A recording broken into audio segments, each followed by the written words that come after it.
Halo teman-teman, jumpa lagi di channel Mr. Sokvin. Kali ini kita akan membahas topik bab baru ya, yaitu listrik dinamis dengan subtopik arus listrik. Sebelum kita melanjutkan pembahasan, kita mereview sedikit mengenai muatan ya. Jadi muatan listrik itu terdiri dari muatan listrik positif dan muatan listrik negatif. Muatan listrik yang tidak sejenis akan bersifat tarik-menarik, sedangkan untuk muatan listrik yang sejenis akan saling tolak-menolak. Jadi, bagaimana muatan listrik bisa bergerak? Nah, muatan itu bisa bergerak ya. Muatan listrik akan mengalami pergerakan apabila ada beda potensial dalam suatu rangkaian tertentu yang disebut rangkaian listrik. Nah, apa itu rangkaian listrik? Rangkaian listrik adalah sebuah jalur atau rangkaian tertutup sehingga elektron dapat mengalir dari sumber voltase atau sumber tegangan. Jadi rangkaian ini harus berupa rangkaian tertutup barulah bisa dipakai ya untuk menghidupkan lampu ataupun alat listrik lainnya. Nah, coba perhatikan gambar ya, ada lampu A, B, dan C. Jadi lampu ini bagaimana supaya bisa menyala? Jadi untuk menyalakan lampu ini maka saklarnya harus ditutup ya, supaya menjadi sebuah rangkaian tertutup yang dapat mengalirkan arus listrik pada lampu-lampu tersebut. Oke, nah jadi arus listrik adalah aliran muatan listrik. Jadi arus listrik itu adalah aliran muatan listrik.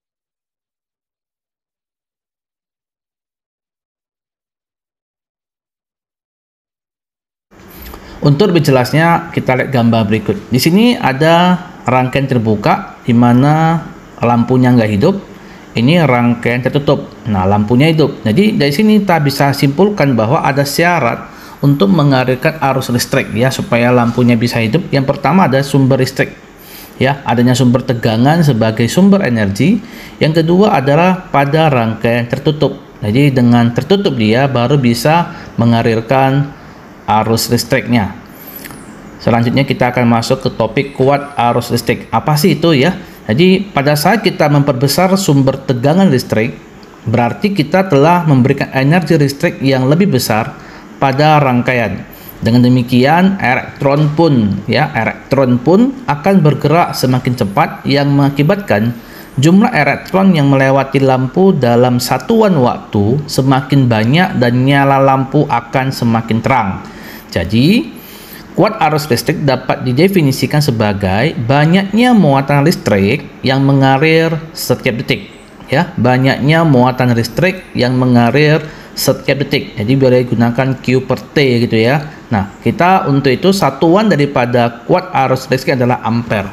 Nah, dari definisi ini secara matematik ya, secara matematikanya kita bisa buat ya rumus, yaitu I sama dengan Q per T. Jadi Q muatan, T adalah waktu ya. Ini dia I kuat arus listrik, satuannya ampere, Q muatan listrik, satunya coulomb, T waktu, satunya second atau detik. Nah, ada kalanya kita ditanya banyaknya ya, sesuai dengan definisi muatan listrik itu berarti elektron yang gitu ya, elektron yang mengalir. Jadi yang bisa mengalir itu adalah elektronnya. Jadi muatan satu elektron adalah minus 1,6 kali 10 pangkat min 19 coulomb. Jadi kalau mencari banyak elektron itu digunakan rumus N sama dengan Q per E. Jadi banyaknya elektron yang mengalir pada saat arus itu berjalankan. Jadi keterangannya adalah N itu adalah banyaknya elektron, Q adalah muatan listrik, dan E adalah muatan elektron, yaitu 1,6 kali 10 pangkat minus 19 coulomb. Ya, dalam perhitungan tanda negatif tidak perlu dituliskan karena kita semua sudah tahu bahwa muatan listrik yang mengalir itu adalah elektronnya sesuai definisi yang tadi. Baik, kita coba contoh soalnya. Sebuah arus listrik yang melalui hambatan dalam suatu rangkaian dengan besar arus listriknya yaitu 4 ampere dan dalam waktu 10 second. Maka berapakah besar muatan listriknya? Di sini kita akan buat diketahui ya, I-nya adalah 4 ampere. Kemudian T-nya 10 second, ditanya adalah Q-nya. Ya, kita tinggal masukkan rumus yang pertama, sudah definisinya adalah I sama dengan Q per T. Kita masukkan datanya, I-nya adalah 4, ya, Q-nya nggak tahu, T-nya 10. Jadi kita buat dia Q adalah 4 kali 10, Q adalah 40 kolom. Ya, ada kalanya juga boleh dibuat Q sama dengan I kali T, langsung juga boleh ya. Q sama dengan I kali T, kamu juga boleh langsung buat rumus seperti itu. Cukup jelas ini ya. Baik, coba contoh soal nomor 2. Muatan sebesar 180 kolom mengalir dalam waktu 30 detik. Hitunglah kuat arus listriknya. Berarti diketahui Q-nya 180 kolom, T-nya 30 detik atau 30 second. Ditanya adalah I. Maka kita bikin rumusnya I adalah Q per T. Kita masukkan datanya 180 per 30, berarti ini adalah 6 ampere. Cukup mudah. Bagaimana dengan variasi soal berikut?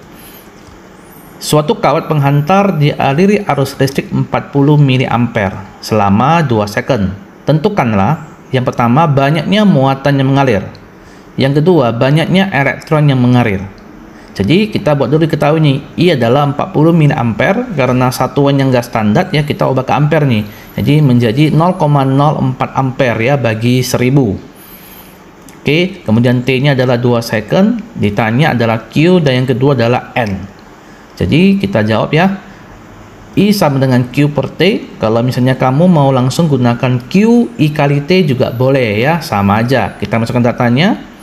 Berarti Q adalah 0,04 kali 2, Q bernilai 0,08 kolom. Selanjutnya dari jawaban 0,08 kolom kita mencari banyak elektronnya, yaitu N sama dengan Q per E. Ya, berarti E adalah 1,6 kali 10 pangkat min 19 ya, ingat baik-baik. Jadi satuan lambang negatif nggak perlu dituliskan.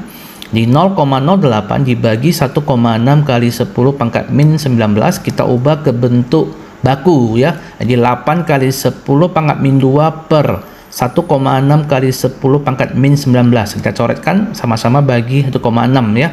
Jadi 5 dan 1. Ini menjadi kita samakan lagi. Jadi ini ke atas ya, ini kan pangkat negatif, kalau pindah ke atas di positif. Benar ya, jadi 5 kali 10 pangkat min 2 tambah 19. Jadi ini negatif pindah ke atas jadi positif. Sehingga menjadi 5 kali 10 pangkat 17 elektron. Iya. Baik. Sampai di sini pembahasan kita untuk arus listrik. Semoga bermanfaat. Terima kasih sudah menonton sampai selesai. Nantikan video pembelajaran selanjutnya. Sampai jumpa.